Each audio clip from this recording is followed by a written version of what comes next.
Tensions are on the rise again between Israel and the Palestinian territory.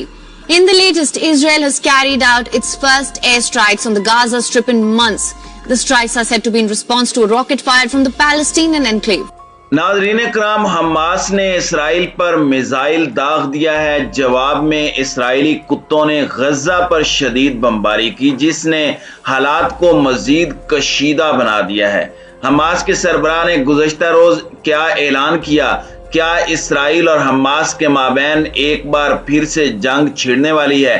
اب کی بار اگر ایسا ہوتا ہے تو اسرائیل کے لیے کتنا تباہ کن ثابت ہوگا؟ آج کی اس زیر نظر ویڈیو میں ہم آپ کو فلسطین اور اسرائیل کے مابین جاری کشیدہ صورتحال سے آگاہی دینے کی کوشش کریں گے، لہٰذا اس قیمتی ویڈیو کو آخر تک ضرور دیکھیے گا۔ تو آئیے چل کر موضوع کا باقاعدہ آغاز کرتے ہیں۔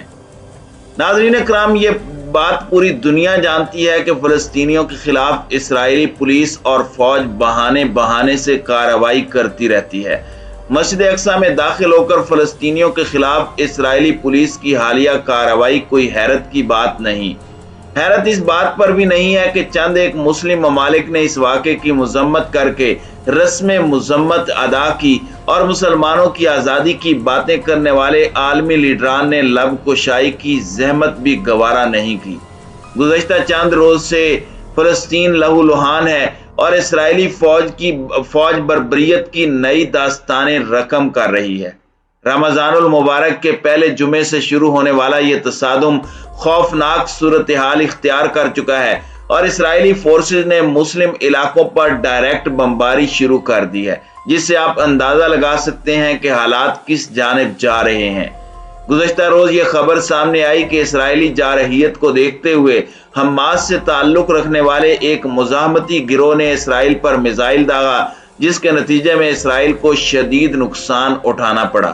جوابی کارروائی میں اسرائیلی فوج نے غزہ کی پٹی پر شدید بمباری کی اور اس بمباری میں کئی مسلمان شہید ہو گئے۔ عالمی میڈیا کی رپورٹ کے مطابق اسرائیل نے منگل کی صبح جنوبی غزہ کی پٹی پر حماس کے فوجی ونگ القسام بریگیڈ پر بمباری کی۔ یہ بمباری فلسطین کے ایک گروپ کی جانب سے غزہ کی پٹی کے ساتھ اسرائیلی قصبے پر شیل فائر کرنے کے جواب میں کی گئی، جس سے کشیدگی میں اضافہ ہوا۔ اسرائیل کی جانب سے یروشلم اور مغربی کنارے خصوصاً جیزان میں حملوں کے بعد فلسطینی گروہوں کی جانب سے دی گئی دھمکیوں کے کئی ماہ بعد غزہ سے میزائل فائر ہوا ہے۔ فلسطینیوں کی جانب سے اسرائیلی شہروں میں فائرنگ سے کئی افراد کے ہلاک اور زخمی ہونے کے بعد رمضان کے آغاز سے ہی شمال مغربی کنارے اور یروشلم میں صورتحال بگڑ گئی۔ حماس نے اسرائیل کو خبردار کیا ہے کہ اگر اس نے مسجد اقصی میں مسلسل خلاف ورزیاں جاری رکھی تو پھر کئی محاذوں پر کشیدگی میں اضافہ ہو سکتا ہے۔ دوسری جانب بیروت میں مقیم اسلامی جہاد کے سیکرٹری جنرل زیاد النخلا جنہیں ایران کی حمایت حاصل ہے، انہوں نے اسرائیلی فورسز کو دھمکی دی ہے کہ اگر حملے بند نہ ہوئے تو وہ اسرائیل کا مقابلہ کریں گے۔ انہوں نے کہا کہ اسرائیل کی جانب سے غزہ کے لیے سہولیات کو روکنے کی دھمکیاں اور یروشلم اور مغربی کنارے میں جو کچھ ہو رہا ہے اس پر ہمیں خاموش نہیں کرا سکتی۔ غزہ میں اسرائیل کے ترجمان حازم قاسم کا اسرائیلی بمباری کے بعد کہنا تھا کہ تصادم ہمارے لوگوں کا ایک فطری رد عمل ہے اور غاصبانہ قبضے کے خلاف ان کی مزاحمت ہے۔ ہماری مزاحمت یروشلم، غزہ، مغربی کنارے اور تنازع کے تمام حصوں میں جاری رہے گی۔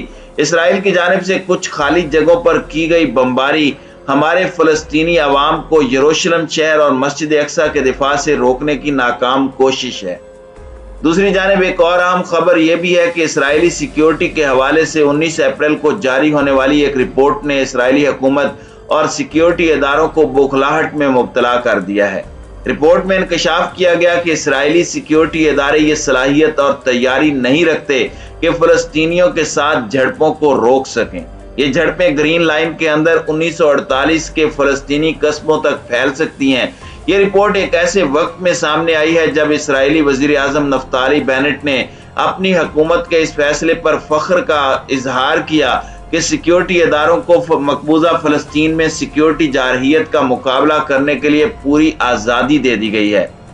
ناظرین کرام، اندر کی ایک خبر کے مطابق نفتالی بینٹ فلسطینی اراضی بالخصوص بیت المقدس اور مسجد اقصی کے علاقے میں سیکیورٹی صورتحال کا جائزہ لینے کے لیے روزانہ کی بنیاد پر اجلاس منعقد کر رہے ہیں۔ ان کی کوشش ہے کہ کسی بھی متوقع منظرنامے کے لیے عسکری طور پر تیار رہا جائے۔ اس سلسلے میں آخری اجلاس کے بعد بینٹ نے زور دیا کہ کسی بھی بڑی جارحیت کو روکنے کے لیے انتہائی کوششیں جاری رکھی جائیں اور فلسطینی نوجوانوں کے ساتھ آہنی ہاتھوں سے نپٹا جائے۔ اس حوالے سے اسرائیلی وزیر اعظم نے سیکیورٹی اداروں کو تصرف کی مکمل آزادی دینے کا اعلان کیا تاکہ اسرائیل کے شہریوں کو امن کی فراہمی یقینی بنانے کے لیے مطلوبہ اقدامات کیے جا سکیں۔ اسرائیلی سیکیورٹی کے حوالے سے جاری حالیہ رپورٹ میں پوری وضاحت سے کہا گیا کہ سیکیورٹی ادارے کسی بھی بڑی جارحیت کا مقابلہ کرنے کی تیاری نہیں رکھتے۔ اسرائیلی سیکیورٹی ذمہ داران نے خبردار کیا کہ اس نوعیت کے چیلنج سے نمٹنے کے لیے انتظامات ناکافی ہیں۔ اگرچہ فوج نے ایسے منظرنامے کی تیاری کے لیے پولیس سے تعاون بھی حاصل کیا ہے۔ رپورٹ کے مطابق مخلوط آبادی والے شہروں میں فوجی اڈوں کے راستے بند کرنے کے باعث سیکیورٹی فورسز کی نقل و حرکت معطل ہونے کا چیلنج درپیش ہوگا۔ اسرائیل کے ایک سیکیورٹی ذمہ دار کا کہنا ہے کہ عرب اور یہودیوں کی مسلح ملیشیاؤں کا خوفناک تصادم ہو سکتا ہے۔ سب سے بڑی تشویش یہ ہے کہ صورتحال خانہ جنگی میں تبدیل ہو سکتی ہے۔ بیت المقدس اور مسجد اقصی کے حالیہ واقعات نے اردن اور اسرائیل کے درمیان تعلقات میں کشیدگی پیدا کر دی ہے۔ اردن کے فرمانروا شاہ عبداللہ ثانی اور اردنی ذمہ داران نے اسرائیلی بربریت کی مذمت کی۔ انہوں نے حرم قدسی میں پیش آنے والے واقعات کو پرتشدد قرار دیا۔ ناظرین کرام، یہ سچ ہے کہ دنیا مسئلوں سے بھری پڑی ہے۔ کئی مسئلے مسئلہ فلسطین سے بھی پہلے کے ہیں، مگر یہ سمجھنا ضروری ہے کہ فلسطین کا مسئلہ دیگر مسئلوں کی طرح کوئی عام مسئلہ نہیں، کیونکہ فلسطین وہی جگہ ہے جہاں مسلمانوں کا قبلہ اول یعنی مسجد اقصی بھی ہے۔ اس کی وجہ سے دنیا کا ہر ذی ہوش مسلمان یہ چاہتا ہے کہ مسئلہ فلسطین کا حل نکلے، مسلمانوں کو وہاں جانے میں آسانی ہو۔ اس لیے دو ریاستی حل مسلم دنیا ماننے کے لیے تیار ہو گئی تھی، اور 13 ستمبر 1993 کو امریکی صدر بل کلنٹن کی رہنمائی میں فلسطینیوں کی طرف سے یاسر عرفات اور اسرائیلیوں کی طرف سے اسحاق رابن نے اوسلو معاہدے پر دستخط کر کے یہ امید بندھائی تھی کہ مسئلہ فلسطین کے حل میں اب کوئی دشواری نہیں آئے گی۔ مگر پہلے اسحاق رابن کی ہلاکت سے حل کی امید معدوم ہوئی، اور پھر یاسر عرفات نے جس طرح جان گنوائی اس نے رہی صحیح امید بھی معدوم کر دی۔ اس اہم مسئلے کے حل کے لیے اوسلو معاہدے جیسی کوئی بڑی کوشش پھر کبھی نہیں ہوئی۔ جارج ڈبلیو بش کی صدارت میں امریکہ نے پہلے افغانستان اور پھر عراق کے خلاف جنگ چھیڑی۔ اب ان جنگوں کو انسانی فلاح کے لیے ضروری بتانے کی کوشش کی تو یہ سوال فطری طور پر اٹھا تھا کہ کیا انسانوں کی بھلائی کے لیے مسئلہ فلسطین کا حل ضروری نہیں ہے؟ غالباً اسی وجہ سے اپنی صدارت کے آخری دنوں میں جونیئر بش نے بظاہر مسئلہ فلسطین کو اپنے انداز میں حل کرنے کی کوشش کی۔ جب صدر ٹرمپ صدر بنے تو انہوں نے اسرائیل نوازی کا کوئی موقع نہیں گوایا۔ ان کے لیے ہر وہ بات صحیح تھی جو اسرائیلی لیڈرز کہتے تھے۔ ایسی صورت میں ان سے یہ امید نہیں کی جا سکتی تھی کہ وہ مسئلہ فلسطین کا منصفانہ حل نکالیں گے۔ یہ ٹرمپ ہی تھے جن کی کوششوں سے ایک سے زیادہ عرب ملکوں نے ابراہیم اکارڈ پر دستخط کیے۔ امریکہ کے موجودہ صدر جو بائیڈن کی فلسطینی پالیسی بھی ٹرمپ کی پالیسی سے زیادہ مختلف نہیں ہے۔